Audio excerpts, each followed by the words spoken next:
해주신 강태호 목사님께서는 사랑의 교회 오카논 목사님 사랑의 교회에서 신앙생활을 하시고 순장을 하셨고요. 마당기도에 활동을 하고 계시고요. 2018년에 독립교단에서 목사 안수를 받으셨습니다. 최근에는 오정현 목사 학사비리 진실규명을 위해서 충신대에서 피켓 취도 하셨고요. 교회 개혁을 위해서 굉장히 열심히 노력하고 계시는 목사님이십니다. 네.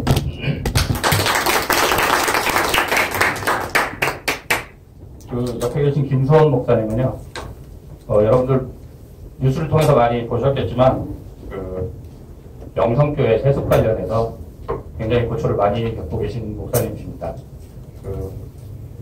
대한예수교 통합 서울 동남로의 지금 노회장이시고요. 광주의 태봉교회 담임 목사님을 지금 역임하고 계십니다. 반갑습니다. 김디모데 목사님이신데요. 최근에 가장 이슈가 많이 되고 있는 인천 세서만교회 그루밍 사건 피해자들 돌봐주시고 기자회견도 또 방송에 나오게끔 뒤에서 불신양면으로 애를 써주셨고요. 최근에는 김용민 PD하고 같이 하이로스라는 팟캐스트에 나오셔서 교회의 문제점과 개혁과 회복을 위해서 열심히 활동하고 계십니다. 네. 박도 목사님 과장을 모시고 한국교회 현실과 영성교회 세습에 관련된 두 분 목사님의 발제 토의를 진행하도록 하겠습니다. 네, 반갑습니다. 소개받은 강태호 목사라고 합니다. 저는 사랑의 교회 계신 공동체 마장기도에서 7년째 사랑의 교회 경진과 개혁을 위해서 섬기고 있습니다. 오늘 굉장히 이렇게 무거운 자리인지 모를 것 같습니다. 먼저 축하드리고요. 우리 바른교회 세우기 행동연대가 이렇게 시작되게 되었는데 앞으로 한국교회 정말 개혁의 중심이 되어서 많은 일을 해주셨으면 하는 바람입니다.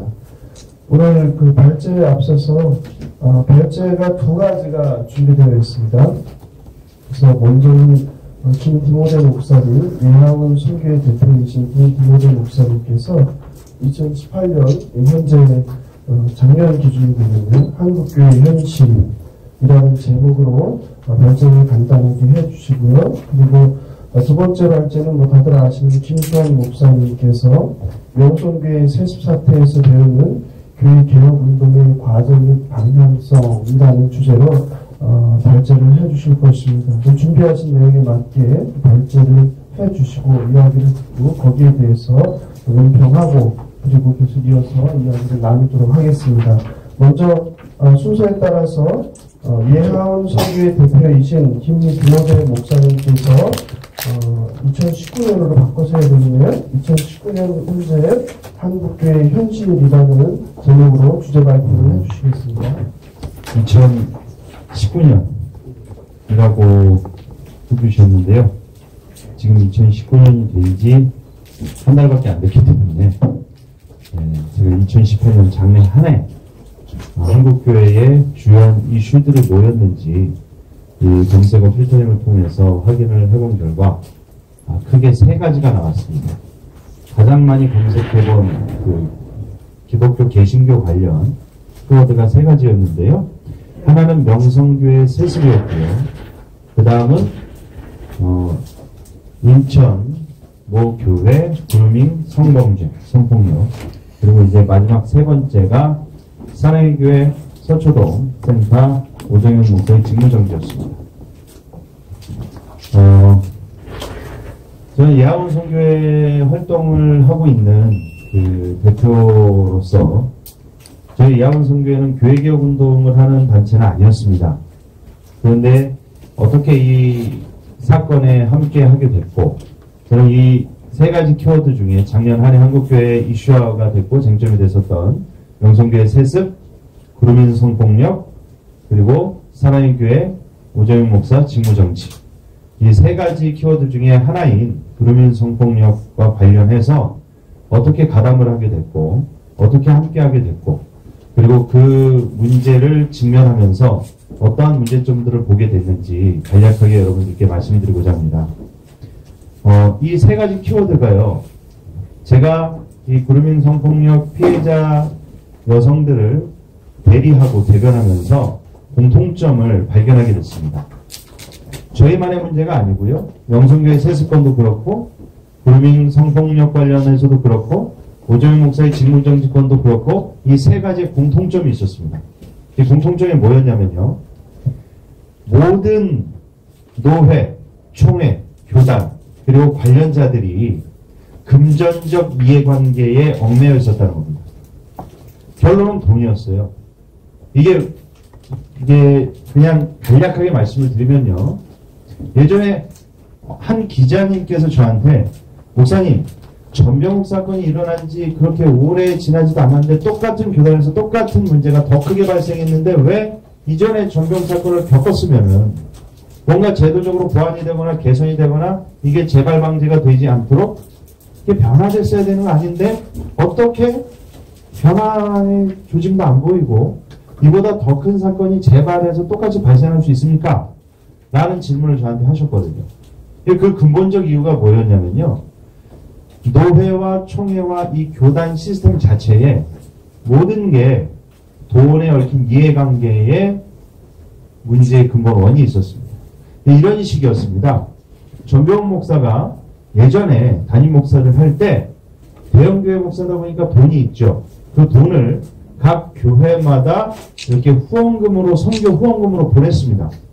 근데 성도들은 그걸 보면요. 교인들은 선교 후원금이기 때문에 우리 교회가 미자립게 도와주는구나. 우리 교회가 저런 선교 기관 단체 도와주는구나. 저런 목회자 가정을 섬기고 도와주는구나. 그렇게 생각하기 쉽습니다. 그런데 그 삼일교회에서 문화발식으로 후원을 하고 있던 그 후원금을 받는 당사자 목회자들 중에 총대들이 있었습니다. 총대들이라는 건요.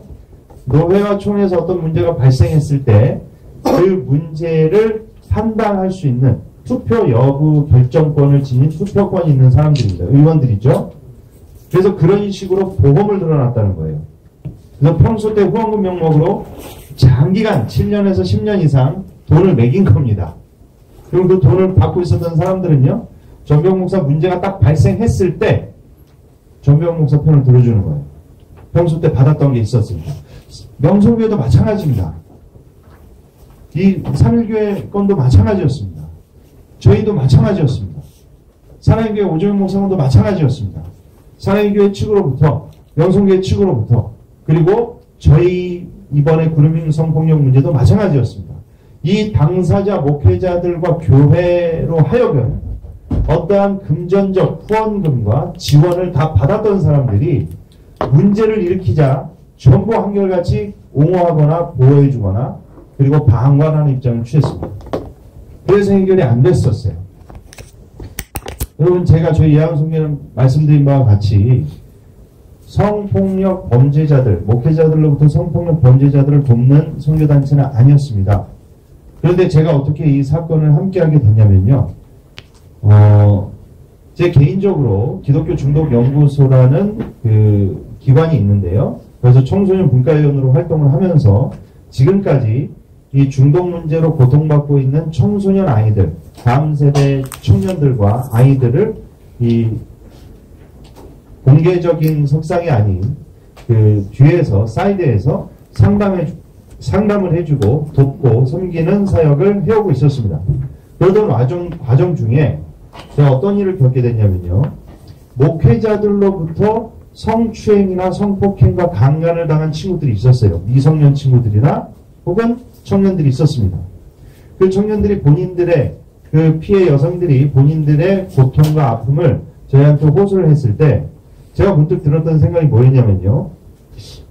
이렇게 말도 안 되는 일들을 목회자들로부터 겪는데 어떻게 이것을 공론화시키지도 못하고 그리고 속으로 끙끙 앓고 그리고 교회 공동체와 주변의 예수를 믿는다는 그리스도인들이 왜 이분들을 돕지 않고 외면하고 방관할까? 그 근본적 이유 중에 하나가 뭐였냐면요. 한 사례를 말씀드리면요. 이 피해 여성 아이가 중학교 때부터 성년이 되기까지 친오빠와 주변 친척 오빠들로 인해서 지속적인 강간을 당했습니다. 성노리개가 됐죠. 그래서 이 문제를 아버지한테 얘기했어요. 아버지가 누구냐면 목사님이에요. 아버지한테 얘기했으니까 아버님이 뭐라고 하시냐면 네가 이 문제를 공론화시키면 우리 교회 망해. 이러는 겁니다. 그리고 네가 이걸 공론화시키면 가족도 파괴되고 그리고 한국 교회를 욕먹이고 전도의 문을 막는 것이다. 여러분 많은 교인분들이요. 목회자들에 대한 잘못된 권위, 잘못된 맹신, 잘못된 이런 순종, 무조건적으로 순종해야 되고 목회자의 권위는 하나님이 세우셨으니까 하나님 외에는 우리가 그 잘못된 부분을 비판하거나 비난하거나 공론화시켜서는 안 된다는 이러한 신앙, 잘못된 신앙관의 교육을 받은 세대로 쇠뇌당하듯이 이러한 신앙에 찌들어있는 분들이 상당히 많으셨습니다. 제가 이 그루밍 관련 건에서도 같이 이렇게 함께하게 된 이유 중에 하나가요. 함께 하셨던 그 여자 목사님이 계십니다. 그 목사님께서 여기저기 도와달라고 했습니다. 저한테 오기 전까지요. 그런데 하나같이 거절당했어요. 왜 거절당했냐면요. 이 가해자의 목사, 피의자 혐의를 받고 있는 이 가해자의 목사 아버지가 합동교단에서 소위 권력이 있는 정치 목사였습니다. 그래서 도와주려고 했던 목회자, 그리고 도와주려고 했다가 중도에 포기한 목회자를 외압을 받았습니다.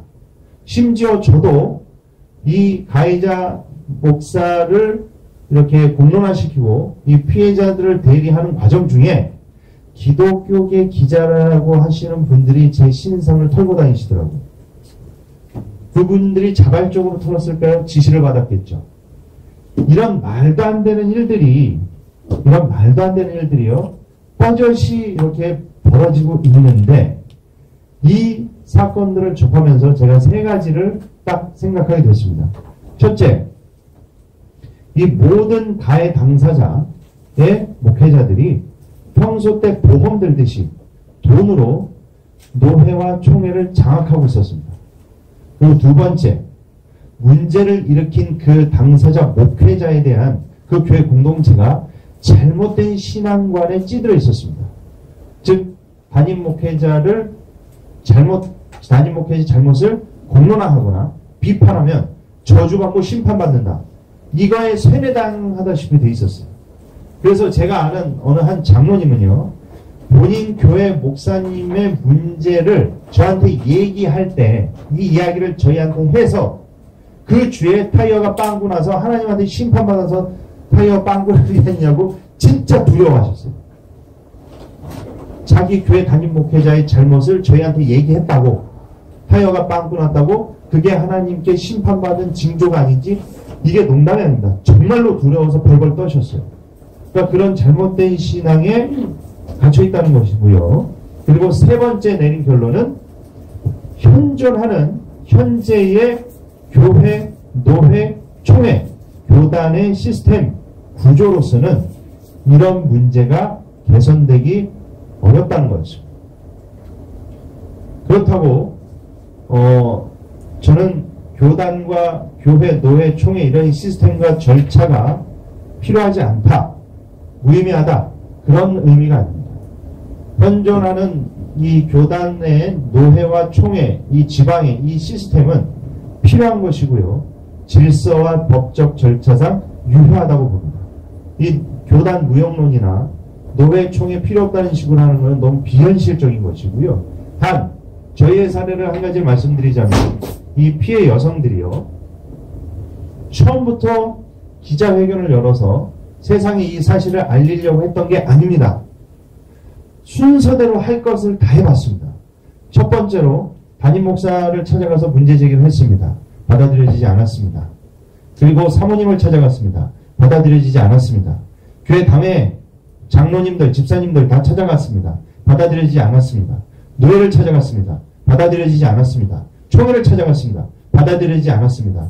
그래서 최후의 보루로 지푸라기라도 잡는 심정으로 이 문제를 공론화시켜서 우리와 같은 피해자가 저런 범죄를 저지르고 가해 행위를 반복적으로 하고 있는 저 가해자가 아직도 목사로서 저 위치에서 설교를 하고 아이들을 가르치고 아이들을 만날 수 있는 이 상황을 그대로 둔다면 자신들과 같은 피해자가 잠정적으로 다시 발생할 수 있다는 판단 하에 그 두 목회자들의 목사직을 교단 차원에서 이제 파면하기 위해서, 파면을 촉구하기 위해서, 그리고 이 그루밍 성범죄와 관련된 재발 방지를 위해서 이 피해 여성들이 용기를 내서 이 사건을 세상에 알리게 됐습니다.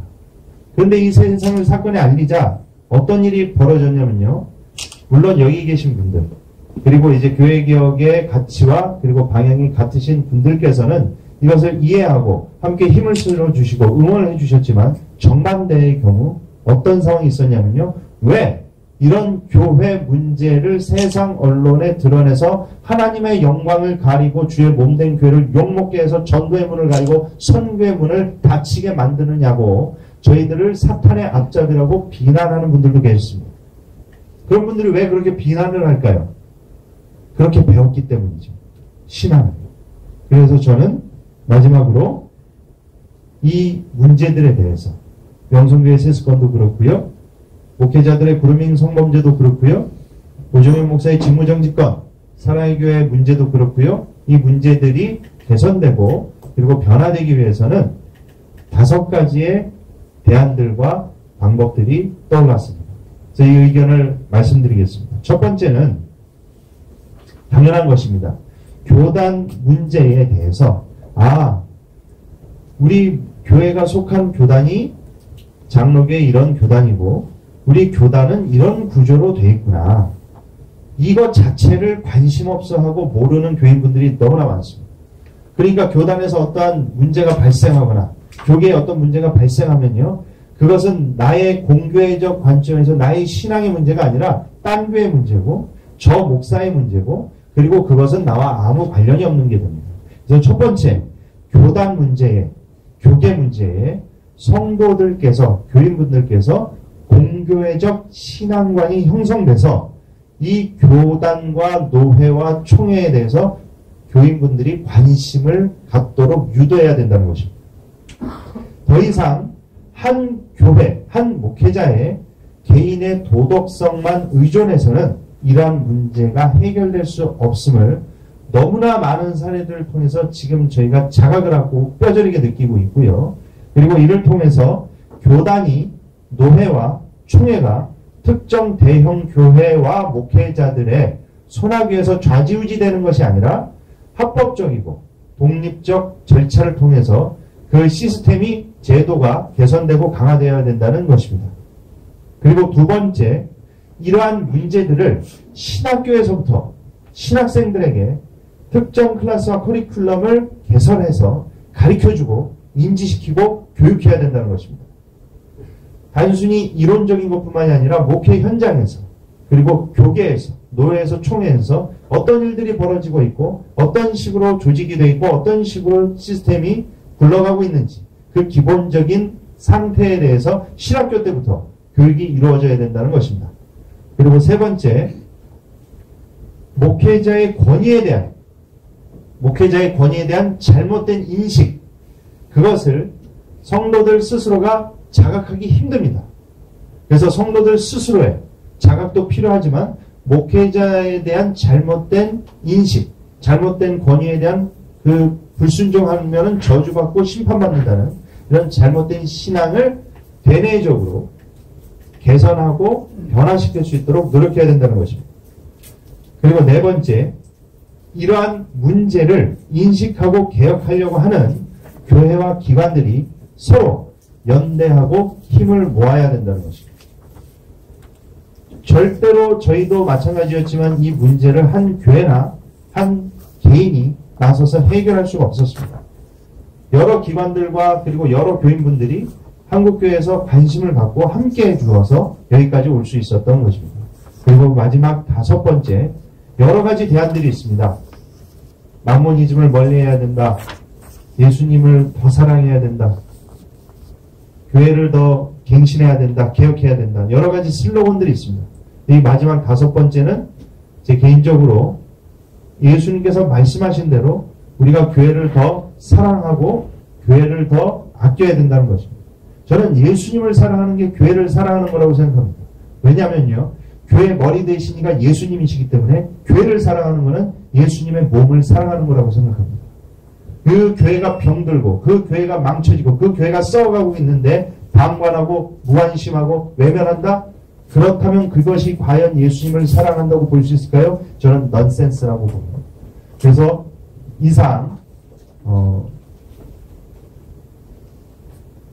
야원성교회 김디모데 목사였습니다. 그리고 2018년 지난 한 해 한국교회에 이슈가 됐던 3가지 건 그리고 그루밍 성폭력 관련해서 발제를 진행했습니다. 이상 마치겠습니다. 감사합니다.